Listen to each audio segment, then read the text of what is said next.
12:30. Let us get started, everyone. Welcome. Glad you're here. As always, this was so good today. This is really good pasta. I don't know what kind it is. Yeah, I'm definitely going to take home a little container. You slaved all night, didn't you? I could tell. I could taste the love in it. What's that? I have zero Italian in me, as my skin tone probably illustrates. I'm at home on an Irish peat bog eating boiled potatoes. But good to have everybody here. Just a quick reminder, if you like this ministry and you want it to keep going, one way that you can do is by supporting us at a monthly level. I have the website here on the iPad. If you're interested in doing that and you don't carry cash, then feel free to come up, take a look, and see if you'd like to become a monthly supporter of this ministry, Disciple Dojo. But tip them first. Make sure you tip the kitchen staff first, because they do a great job every week, and they serve us, so we want to serve them and bless them. Last week, we looked at the first part of Numbers chapter 20. I forgot to hit record on the video. So I had to go home and record it at my kitchen table. So if you do catch the video from last week, it was good too. I was so bummed. I hate talking to just a camera. I have to do it in front of people. I don't know why. Some people are just the opposite. They get nervous in front of people. I get nervous if it's just me talking to a camera in an empty room with a dog at my feet, which is what it was. He makes a cameo. So anyway, you can catch up on Numbers chapter 20, but we looked at, here's what's been going on in Numbers in this section.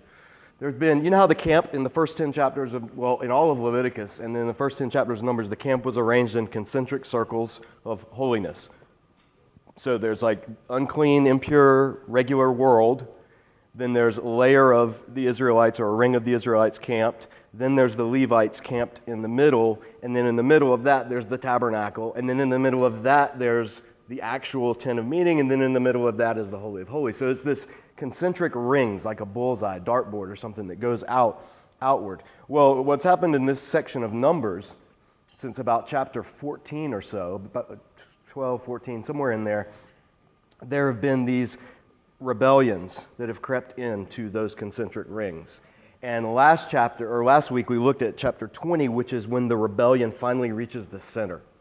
And even Moses and Aaron succumb to the rebellion. And they actually rebel against what God had commanded Moses to do, and received a stiff, what we would think of as an unfair penalty.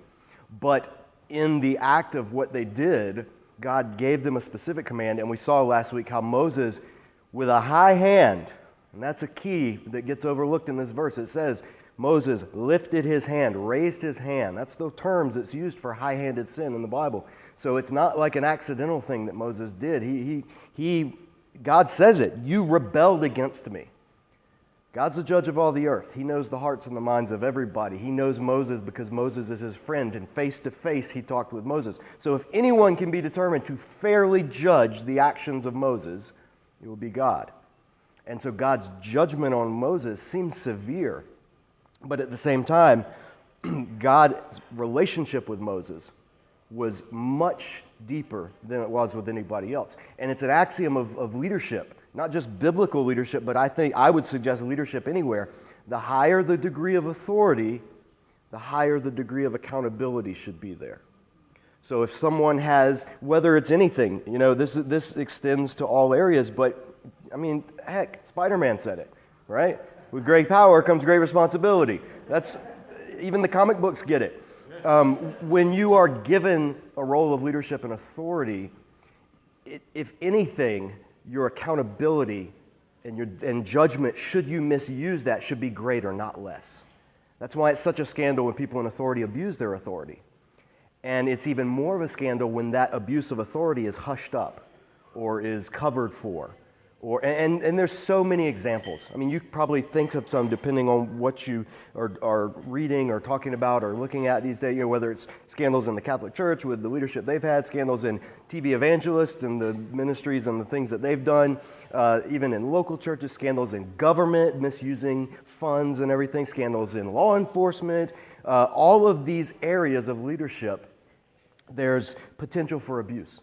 And one thing that God rails against over and over and over, especially in the prophets, is the misuse of authority and the misuse of the power that he has entrusted, the power over his people that he has entrusted with his servants. And so it's a sobering thought. It's like we said last week, it was probably on James's mind when he wrote chapter 3, verse 1, not all of you should aspire to be teachers, because those of us who teach will be held to a higher standard or judged with a stricter judgment. So it's something that chapter 20, again, like we said last week, should cause some fear and trembling, that the rebellion that had tainted Israel, that had crept, it's almost like it's illustrating this contagion of sin. It's like a disease. And disease is one of the ways that sin is portrayed in Scripture. Sin is not just a simple, I did this and it was wrong. That's one aspect of sin, but only one. Sin is described multifaceted ways in Scripture. The first time it's ever described, way back in Genesis, it's described as an animal crouching, pouncing, ready to pounce. It's a term that's used of lions or animals that prey on other animals. They crouch and they wait to strike. It's the first time it's ever described is as an entity that seeks to devour humanity. And the last time it's ever described is as an enemy that is put to death, that is literally thrown into the lake of fire when Jesus returns. So sin at the beginning and the end is personified in Scripture. It's not just wrong behavior. It's this animate force. It's a force at work in the world. And it has the ability to permeate and to infect. The whole openings of Genesis, chapters 1 through 11, showed that downward spiral of humanity because of sin, how sin snowballs and has the ability to corrupt everyone. And all throughout Scripture, Israel is going to battle this. Their calling is higher than the calling of any other nation. Now, they're the least of the nations in terms of numbers, in terms of prestige, in terms of geographical resources, military might. They're the least of the nations. But their calling is going to literally be the highest calling of all the nations. And that calling will be to bring forth the Messiah and be the bridge by which God brings his people back, all the peoples of the earth back to him. From the very beginning, their goal has been to be a kingdom of priests. That's what he said back in Exodus 19. What do priests do? They stand and intercede on behalf of those on the outside to those on the inside, or in this case, on those on earth to the one in heaven. So that calling has a high responsibility, and the people who are judged more severely in the entire Bible, both Testaments, are always God's people. They're judged more severely because more has been given to them. More knowledge has been given to them, more relationship, more of God. And so they are held to a higher standard. And that's going to be true in Israel. So remember this as we move into what will happen later into Deuteronomy and Joshua and Judges with the idea of the conquest and these lands. And people say, oh, this is, God favors Israel and it's genocide and ethnic cleansing because Israel are the favored people and this and that. Always have to keep in mind the purpose of Torah is for Israel to be the bridge that draws the nations back to God. Remember, Israel is already a mixed ethnicity. This also goes unnoticed by a lot of people. My friend, one of my colleagues, we were in seminary together in Boston, Dr. Esau McCulley, he's a New Testament professor now, Anglican, and he just wrote a blog post yesterday. I shared it. It's so good. He pointed out back in the end of Genesis when Joseph's, there's no tribe of Joseph, right, in the Bible, that Joseph doesn't have a tribe. There's the half-tribes of Ephraim and Manasseh.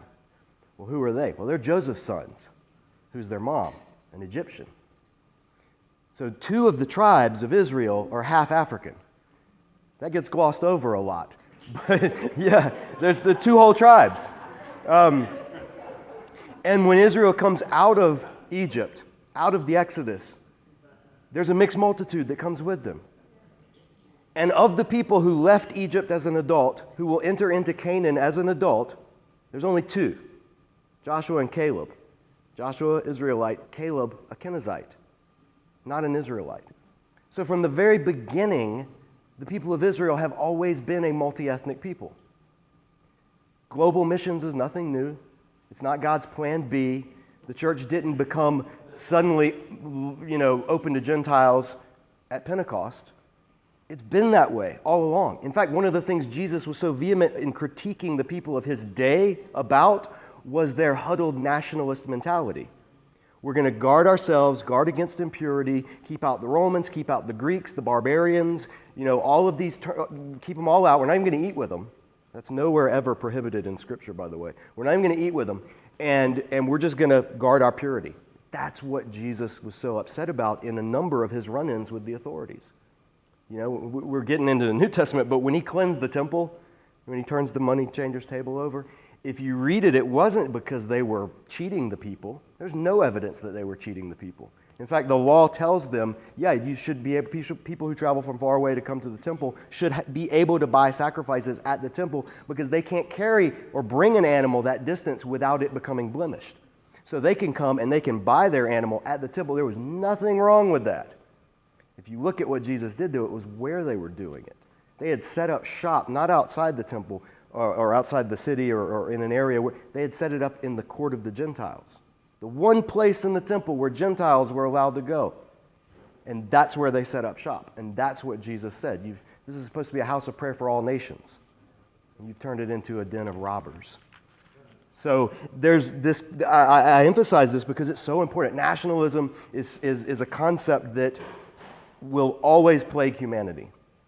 It'll always plague humanity. The borders, the boundaries, the whether it's, ethnic borders or boundaries, racial, whether it's national, countries and states and cities, whether it's the Mason-Dixon line, that's, for some of us, that's like your nationality. There's always, God's vision is always beyond that. It's always greater than that.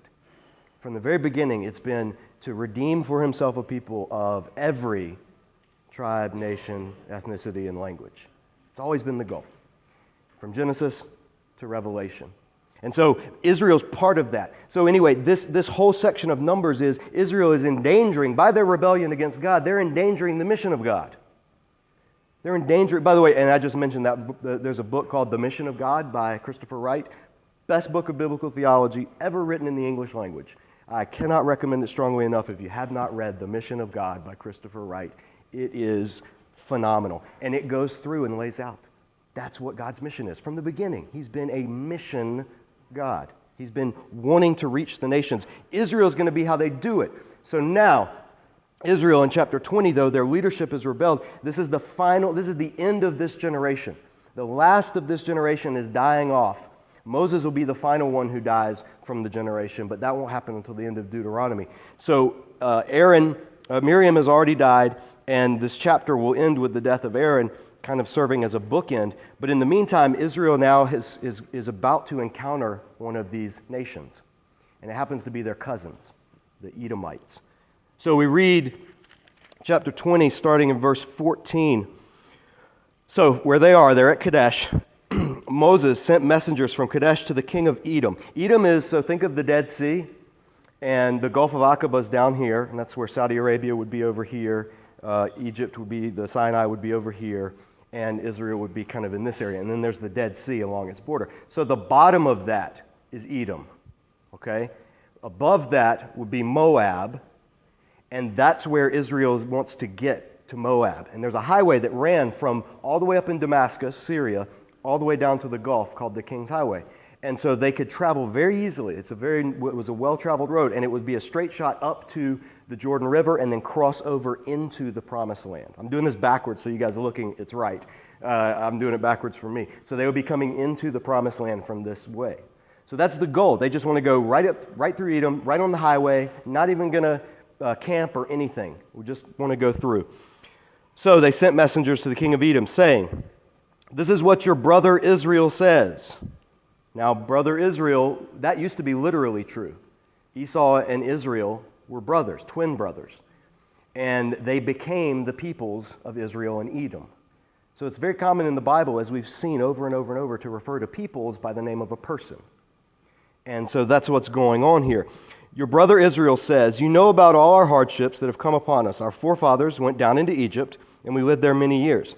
The Egyptians mistreated us and our fathers. When we cried out to the Lord, he heard our cry and sent an angel and brought us out of Egypt. Now, the angel could be the angel of the Lord, or it could be Moses, or probably both, because angel is just the word messenger. So whether that's talking about Moses, or whether it's talking about a supernatural, the angel that was the pillar of cloud and the pillar of fire, either way it works, God sent deliverance. And he sent a messenger, and they brought them out. So this just summarized all of the half of the book of Genesis, the last half of Genesis, and all of Exodus was just summarized in that few verses.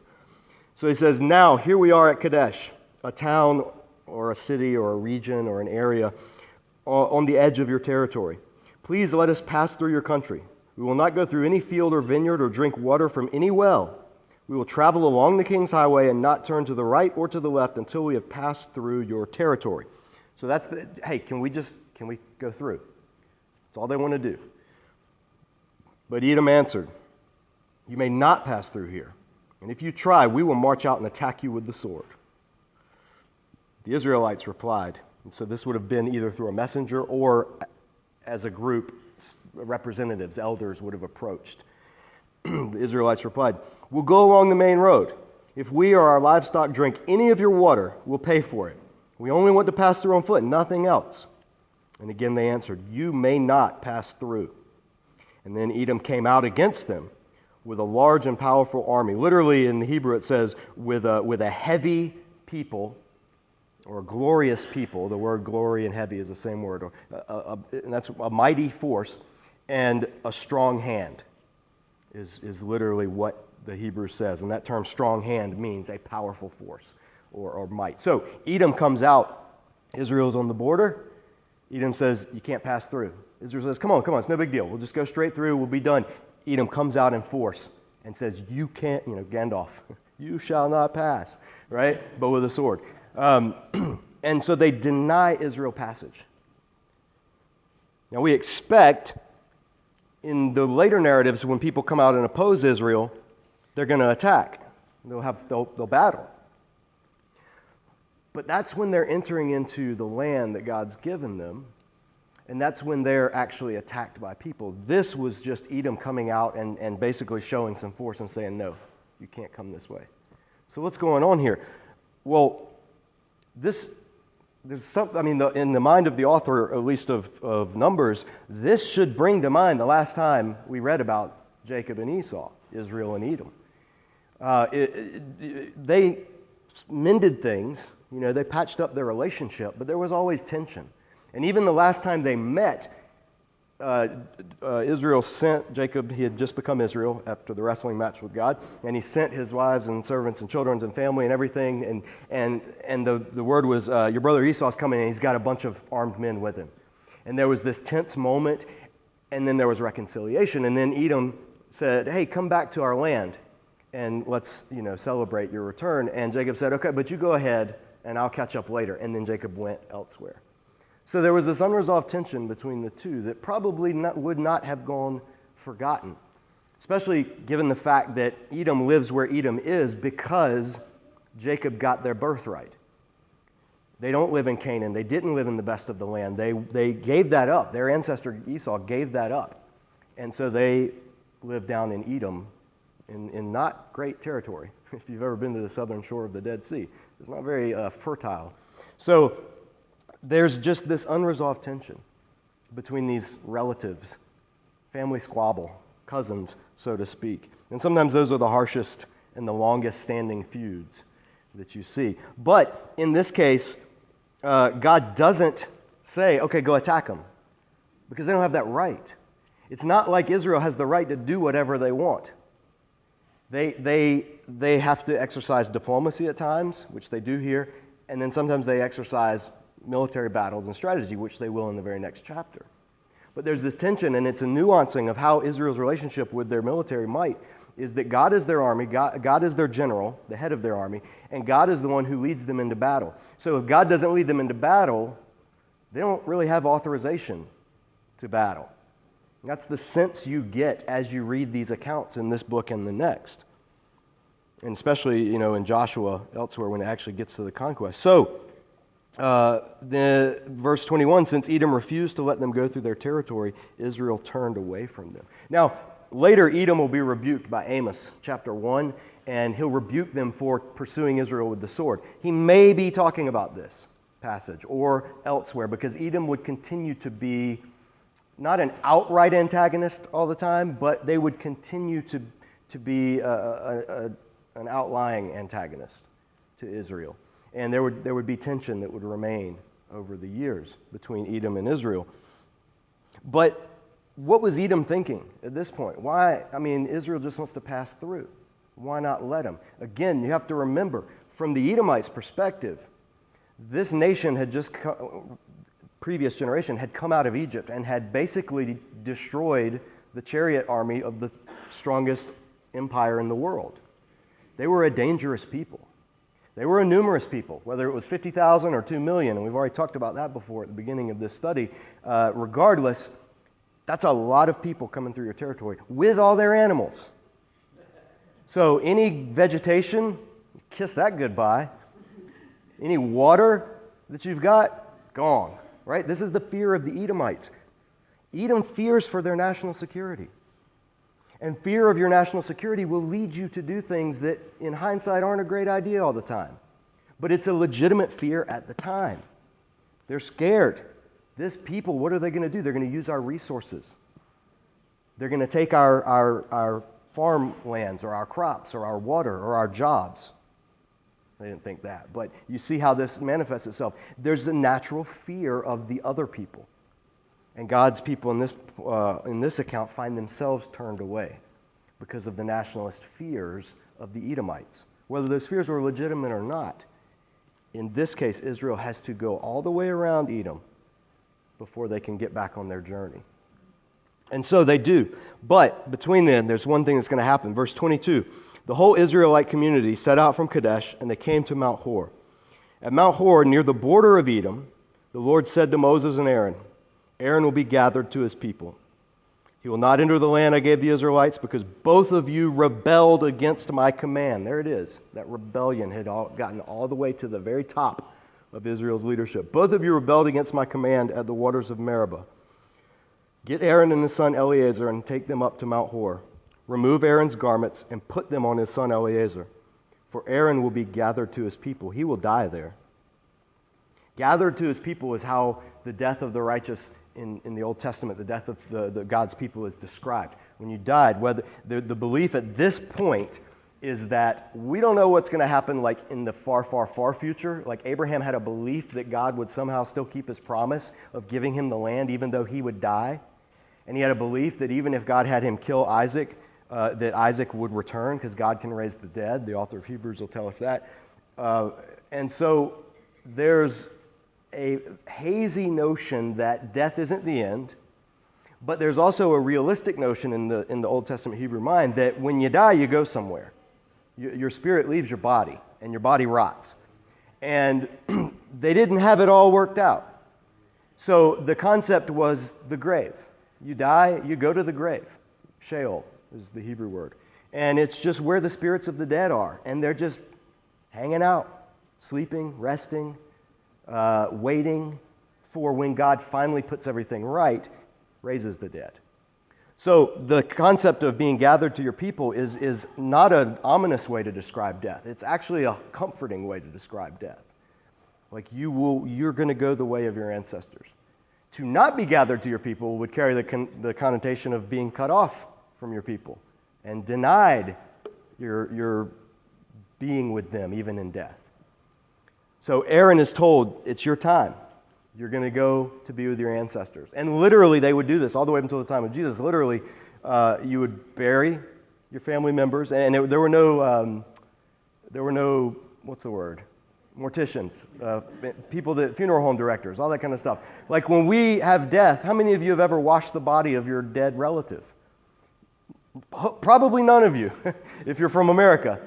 Because we have sanitized death and we've separated death from our experience.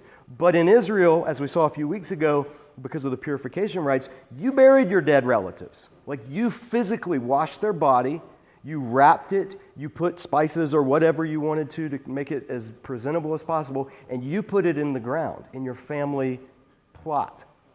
And then, about a year or so later, you went back and you got those bones that were left after all the flesh and the organs and the organic material had decayed off. You gathered those bones and you put them with the other bones, the rest of the people in your family that had died. That practice wasn't going on at this point yet. It would fully develop by the time of Jesus. But there's all these hundreds of these boxes where you put the bones, and then you put those in a crypt. They found them all over in Israel. They found Jesus' brother, James's, a few years ago, his actual bone box. They're called ossuaries. But the concept was, even in death, you're with your people. You're with the family of faith. Even death can't stand in the way of what God's doing for his people. And so that's what it's time for Aaron. He's the high priest. So his garments, Moses did as the Lord commanded. They went up Mount Hor in the sight of the whole community. Everybody sees this. Moses removed Aaron's garments, and this is the garments of the priesthood, and put them on his son Eleazar. And Aaron died there on top of the mountain. Then Moses and Eleazar came down from the mountain, and when the whole community learned that Aaron had died, the entire house of Israel mourned for him 30 days. So a month. He's the only high priest they'd ever known. He's the only one who could ever enter into the Holy of Holies thus far. This is big. He's their number 2 in command. There's Moses, there's Aaron, and it's been that way since the Exodus. Moses and Aaron went to Pharaoh. Moses and Aaron said, "Let my people go." Moses and Aaron performed all the miracles of the plagues that brought Israel out. Aaron's dead. He dies on the mountain in the sight of all the people. And we think of mountains. Don't think of like Everest. Mountains in this region are what we would call hills. You could see what's going on. But he goes up, and then Moses and Eleazar come down. So he dies. Aaron dies in his role as the high priest. And it's passed on. Now this will happen again. Moses is going to die on a mountain, and he is going to be succeeded by Joshua. So there's a pattern going on here. The next generation is anointed and appointed before their person who they're succeeding dies, so that everyone knows this is your leadership. But this is the end of this chapter marks that dying off of the last generation. And there's going to be this break or a turn in the narrative coming up where Israel is going to continue on, even without Aaron. Eleazar's the high priest. And they're going to continue, and they're going to journey, and they are going to encounter resistance again, not from their relatives, the Edomites, but from the Moabites and the Ammonites, who are a little bit north. And they're going to have some battles. And even this, as one generation's dying out, remember, it's not a clean break. As one generation's dying off, the other generation is rising. The generation who is going to inherit the land are adults now. And they're going to be taking over everything soon. So you're going to get a taste of their victories as they enter into the land and eventually make it all the way up to the plains of Moab, looking over into the promised land. And that's where they're going to stop, they're going to camp. The book of Numbers will end, and then Deuteronomy will recount it all and give that generation their version of the law that their parents had gotten. That's why Deuteronomy is called Deuteronomy, the second law, Deuteronomos, the second law. It's the second time that God's people will be given the law because they're the new generation. So God is finishing off this generation while raising up the next generation. And the events that are going to come in the coming weeks, they're going to encounter it's going to get weird. Numbers is. There's going to be a pagan prophet who actually prophesies from God. There's going to be a donkey that talks to him. Weird. There's going to be a king that's trying to paid assassin, basically, but spiritually speaking, hiring this guy. And through it all, God's people are going to continue on that progression to the promised land because that's what God has promised them. They will make it, but not those who have been in disobedience. They die off in the desert.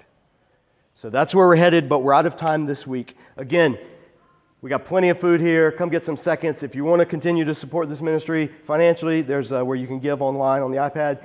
Otherwise, come back next week, bring a friend, bring a coworker, tell people. I'm going to have cards next week that you can actually give to people saying, hey, here's what's going on, and that also have links to the podcast because we record each week so you can follow along all the way back to Genesis. So that's it. Have a great week, everybody.